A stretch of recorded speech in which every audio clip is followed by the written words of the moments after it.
My name is Earl Akeem Williams, and my selected work is the Heidelberg Project.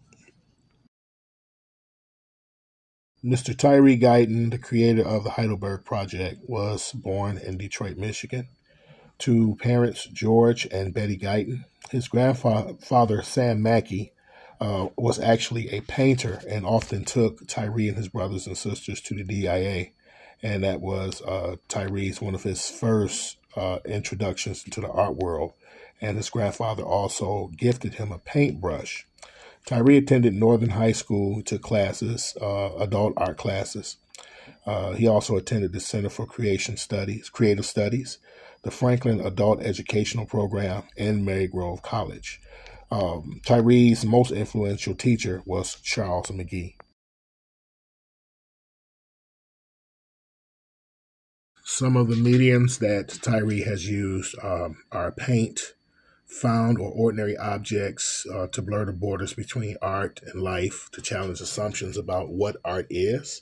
While I do understand that art can be subjective, I can understand the extreme criticisms as blight and eyesores. I'm just calling it trash. I even remember that I was dating a lady from Cleveland, Ohio, who came to visit me, and I took her to see the exhibit, and she called it trash. She was quiet during the whole exhibit, and when I asked her what was wrong, she says, "Would you want to live next door to this?" And that was a good question that she asked me. I thought it was a fair question. She also said that this wouldn't be allowed outside of Detroit. And that's something that I didn't think about, would suburban Detroit want something like this in their community? So that was something to think about as far as the criticism is concerned.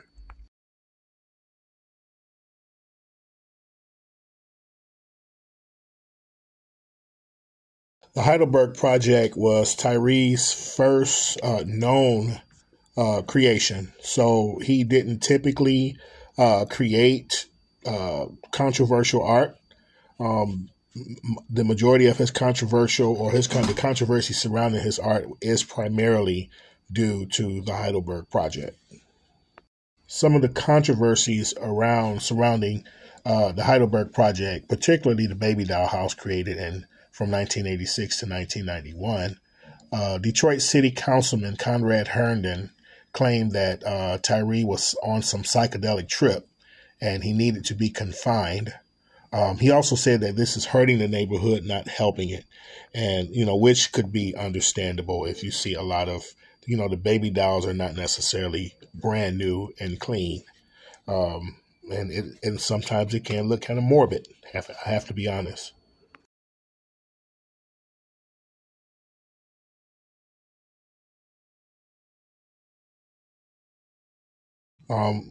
One of the results to some of the controversy surrounding the Heidelberg Project was in November 21st, 1991, complaints from the community led the city to raise 4 houses.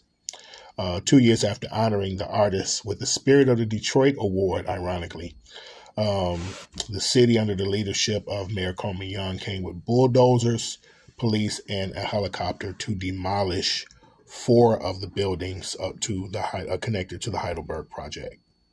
In addition to buildings being demolished, some of the buildings were also burned down. Some of the art was burned down, and neighbors believe, the community believes that those were acts of arson from people who did not appreciate the Heidelberg Project being in their communities. In these contemporary times, I do not believe that the Heidelberg Project would be as controversial as it has been in the past, due to the perception and the opinion of art expanding so much and evolving over a period of time. Even being a part of this class, seeing what some people consider art or some people don't consider art, I think it has evolved, and the definition of it has changed so much that the Heidelberg Project is actually would be considered a masterpiece in 2025. In my final analysis, the Heidelberg Project is a necessity of what can happen when you want to turn blight into beauty.